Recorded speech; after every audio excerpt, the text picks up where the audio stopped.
पढ़ लीजिए क्वेश्चन अच्छा से। ए ने 76,000 76,000 ए ने 76,000 एक व्यवसाय में निवेश किए। क्वेश्चन देखिएगा, शुरू कौन कर रहे? कुछ महीने बाद, पता नहीं कितना महीने बाद, इसके पिछले क्वेश्चन में दिया रहता था 5 महीने बाद, 7 महीने बाद, 8 महीने बाद, यहां लिख दिया कुछ महीने बाद। यही निकालना है, यही निकालना होगा आपको। तो कुछ महीने बाद बी भी 57,000 निवेश करके उसमें शामिल हो गया। कुछ महीना के बाद बी भी शामिल हो गया। ठीक, आगे आइए। 1 वर्ष के बाद, 1 साल का बिजनेस है, 1 वर्ष के बाद कुल लाभ को दोनों भागीदारों के बीच 2:1 के अनुपात में बांट दिया गया। प्रॉफिट का रेशियो पता है कितना? 2:1 है कि 1:2 नहीं है? कुछ बोल देते हैं नहीं। हाँ, तो प्रॉफिट का रेशियो है 2:1। ठीक, हमको निकालना क्या है? तो बी उस व्यवसाय में कितने महीने बाद शामिल हुआ? बी बाद में आया है ना, तो बी कितना महीना बाद आया था मालूम नहीं है ना? है तो कैसे देखिए बनाएंगे? जो एगो हम बताए थे फॉर्मेट, वो फॉर्मेट का देखिए हम यूज करेंगे। देखिएगा इस तरह, ए का कैपिटल 76 मान लेंगे, 76,000 काट दिए, और ए का टाइम, अरे ए शुरू से है तो 12 महीना लिख देंगे।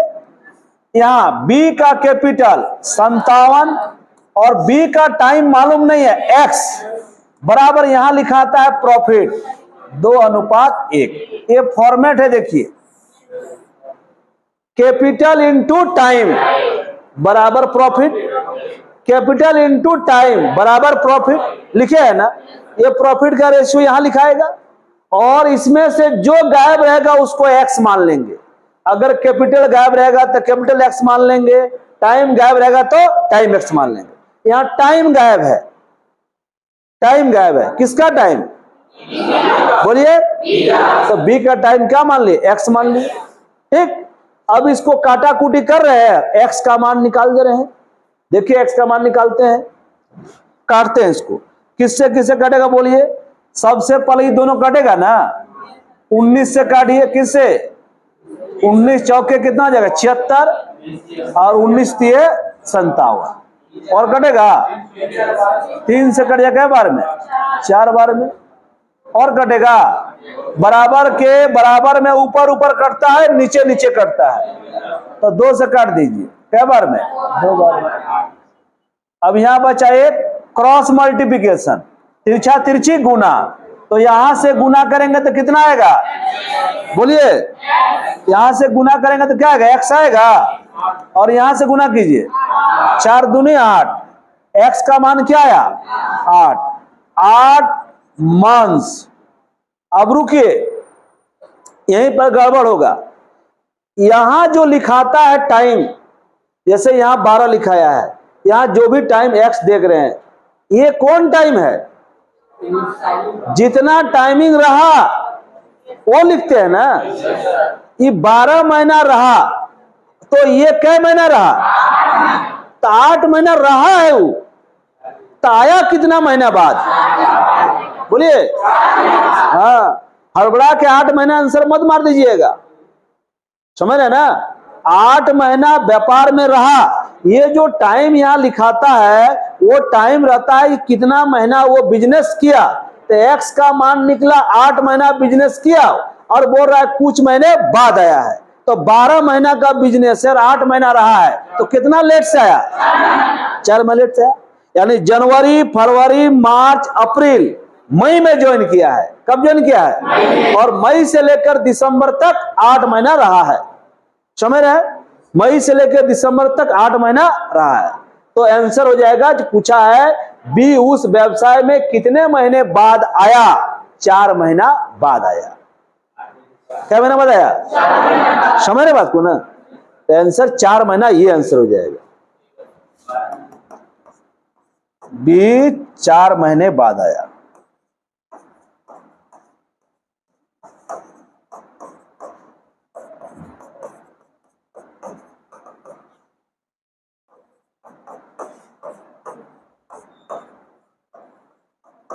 बी 4 महीने बाद व्यापार में शामिल हुआ, ये आंसर हो जाएगा। अच्छा देखिए कौन कौन कब आया और हिसाब कीजिएगा, कै महीना बाद आया है तो कितना महीना रहेगा, वो हिसाब करना सीखिए। कौन कितना पूंजी लगाया है चर्चा नहीं है, खाली दुगना तिगुना बोल रहा है ना। अच्छा टाइम पता है ना, यहां लिखा हुआ है, लास्ट में लिख दिया है कि 27,000 रुपया के वार्षिक लाभ में से, वार्षिक लाभ मतलब सालाना, यानी 1 साल का बिजनेस है। कितना का बिजनेस है? 1 साल में। ध्यान दीजिएगा, जब पूंजी के बारे चर्चा नहीं रहेगा, पूंजी के बारे चर्चा नहीं रहेगा और दुगना तिगुना बोलेगा तो हम लोग अनुपात मान लेते 1 2 3, 1 2 3 4 5 6 कुछ भी। तो मान लिया जाए ए लगाया है 1 रुपया, ए क्या लगाया है? ए लगाया 1 रुपया। बी के बारे बोल रहा है कि बी इससे दुगुना धन लगाता है, बी से तो 2 रुपया, और सी तिगुना यानी 3 रुपया। ये समझे? लिखा हुआ है बी जो है ए से लगाया है दुगुना और सी लगाया है तिगुना, लिखा हुआ है ना। ए को क्या मान लिए? एक पूछो मान सकते हैं, एक को पूछो मानिएगा तो आ जाएगा, छोटा वैल्यू मानते हैं। पूंजी क्लियर है? पूंजी क्लियर है ना। शुरू कौन किया था? तो ए रह गया 12 महीना, 6 महीना। बी कितना महीना बाद आया?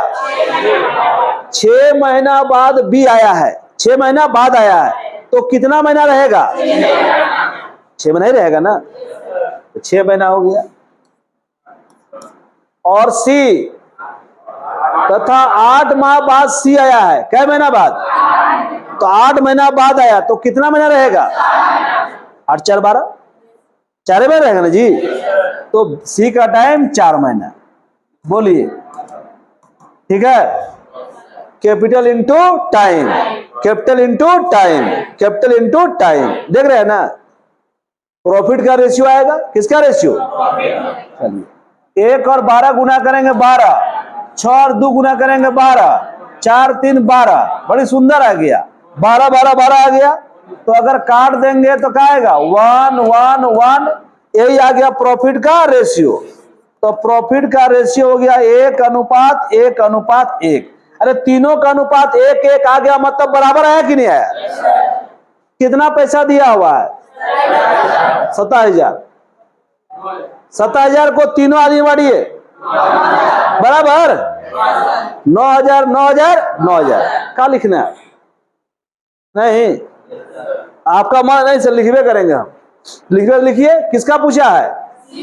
सी बराबर, सी का अनुपात ऊपर लिखिएगा, अनुपातों का जोड़ 3 नीचे लिखिएगा, गुने टोटल प्रॉफिट है 3 से काट दीजिए, कै बार में? 9,000 आया। ऐसे मौखिक बन जा रहा था क्योंकि तीनों का अनुपात क्या है? बराबर है, 1 अनुपात 1 अनुपात 1 है। और पैसा कितना है? 27,000। 3 से भागा देंगे 9,000, एक आदमी का 9,000। पढ़िए अच्छा से, मौखिक आंसर है। एक साझेदारी कारोबार में ए बी एवं सी के निवेश का अनुपात 5 अनुपात 2 अनुपात 6 है। किसका अनुपात है? कैपिटल का। किसका अनुपात है? निवेश का मतलब पूंजी, पूंजी का अनुपात है।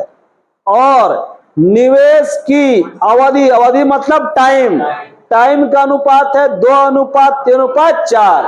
उनके लाभ का अनुपात क्या है? तो आपको तो दिख रहा है ना जी, ए का, बी का और सी का। ए का, बी का, सी का अनुपात दे दिया 5 2 6। ये पूंजी का अनुपात है, बोलिए। और टाइम का अनुपात कितना है, बोलिए 2, 3, 4 आ गया। यानी कैपिटल और टाइम को गुना करेंगे तो क्या आएगा, प्रॉफिट। प्रॉफिट का रेशियो आएगा। कर दीजिए 5 दूनी 10, 3 दूनी 6, 6 चौके 24 और कटेगा ही कितना से, 2 से। 2 पचे 10, 2 तिये 4, 2 12 24, ये नहीं कटेगा। तो प्रॉफिट का रेशियो हो गया, प्रॉफिट का रेशियो हो गया 5:3:12 है आंसर। लिखिए